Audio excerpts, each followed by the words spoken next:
That's all I have to say. Thank you very much.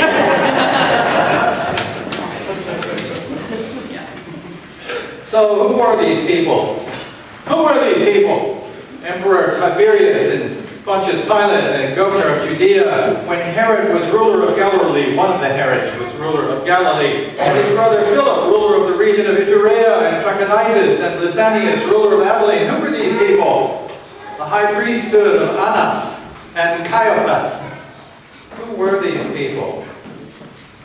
The word of God came to John. Tiberius, just for those of you who like to keep track of these things, ruled as the legate of that part of the world being Syria and places south in that region, during the year 14 through 37 in the Common Era, or AD as us church folks like to say.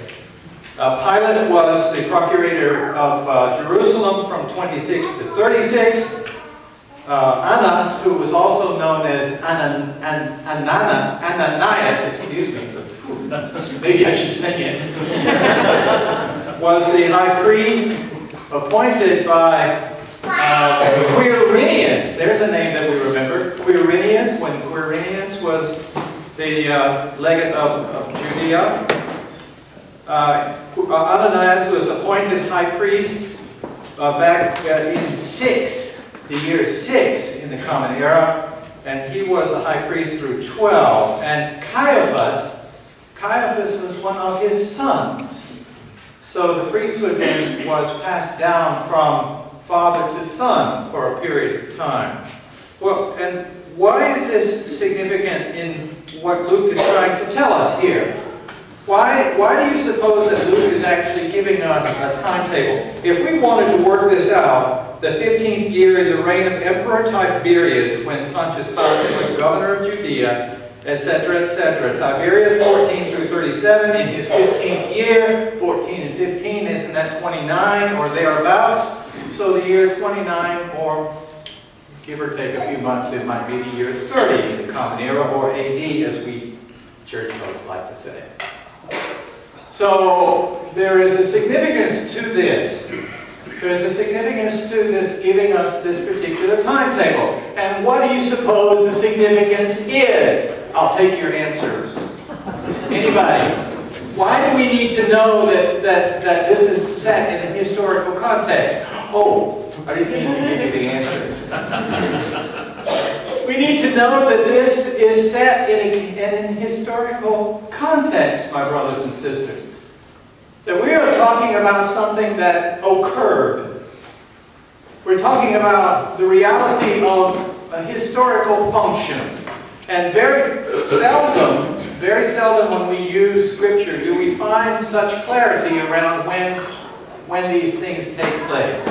Very seldom is the time frame given to us so particularly. And Luke was very, very concerned that we had a good idea of when John is out there in that wilderness, crying out, "Prepare the way of the Lord. Make straight in the highway a desert for our God." And then the next thing that the tenor sings, every valley shall be exalted, and every mountain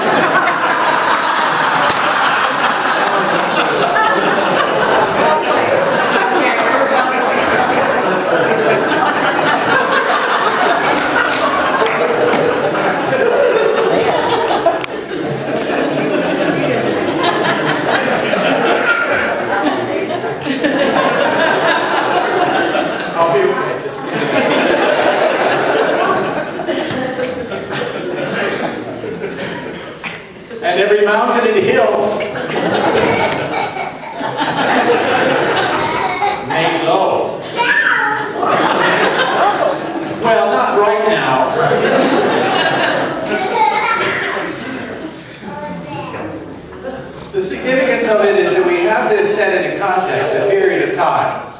And the terminology that we have, every valley shall be exalted, every hill shall be made low. What do you suppose all of that means? It comes out of that language comes out of Isaiah, 2nd Isaiah. It comes out of chapter 40 in Isaiah. And that's a period of time when the children of Israel were somewhere. Where were they? Where were the children of Israel?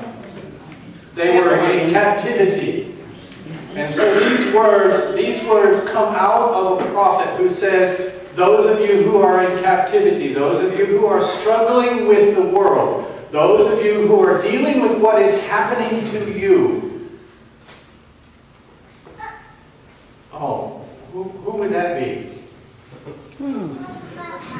Those of us who are dealing with the world, who are dealing with what is happening to us.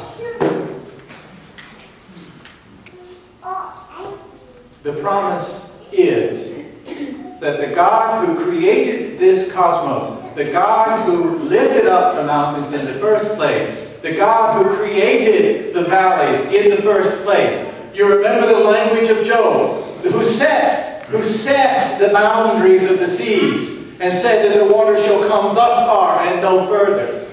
The God who created the world, the God who created the world will bring justice to the world.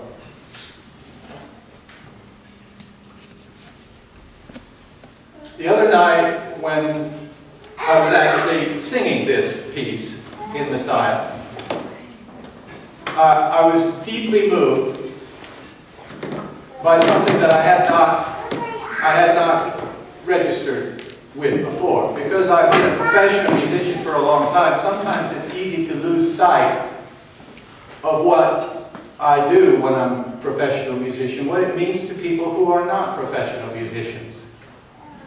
The word amateur is not a slag, it's not a slur, it's not something that says, well, this is amateurish. People use it in that sense, and they use it incorrectly. And so you may, with my permission, correct them the next time you hear someone do that. Amateur means what? Someone who loves what they're doing. That's what amateur means. A professional should be an amateur. And one of the reasons I am a priest is because I could no longer be an amateur in the music. That I no longer found in the music the love that I had brought to it when I was a young person. But the other night, last Thursday night, I was sitting and where I could see, I was a soloist, so I was sitting where I could see the chorus, the Zeeland Civic Chorus, who get together their only purpose is to sing the Messiah every year. And they've been doing it for 74 years, 75 years. That was their purpose. And I sat there and I looked at the faces of the people, and you can see right now how deeply moved I am because I'm remembering those faces. I'm remembering that what they were bringing to this was a love, a particular love, an understanding of their presence, and the importance of what was being told to them this very evening, of which they were a part. And someone came up to me afterwards and said that they had never heard a piece that I actually did. They'd never heard it in 35 years. They'd never heard it done with such emotion. And I said, that's because I was listening to you. I was hearing for the first time in a long, long time the message of what this is about. The message that God, who created the cosmos, has promised to return to us and to bring to us justice. Justice. And a world in which love reigns. A world in which love reigns. A love which binds us together and enables us to put our guns down, to beat them into plowshares. and our swords into pruning hooks.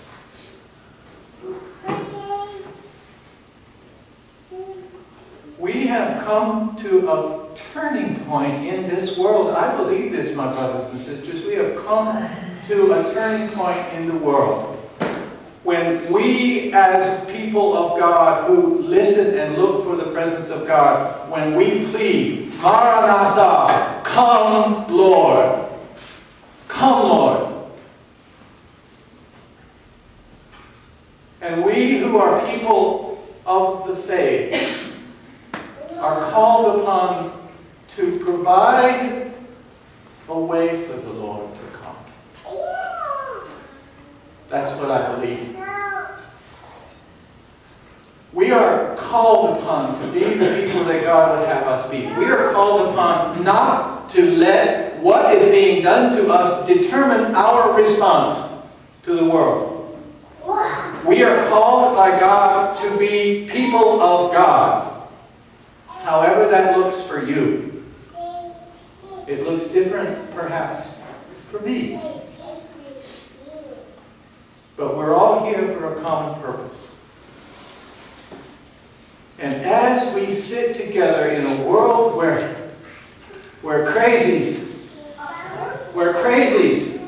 are doing things to us, to people that we care about, whether close or far away. We live in a world where crazies are doing things to us. We are in our hearts crying out, Maranatha, come Lord, come Lord.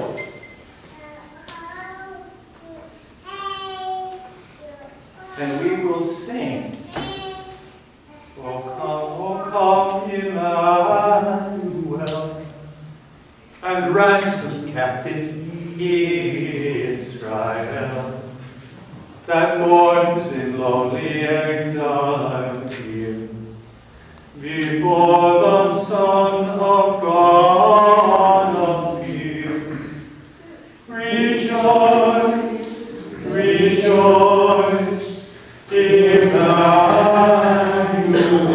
shall come to thee, O Israel.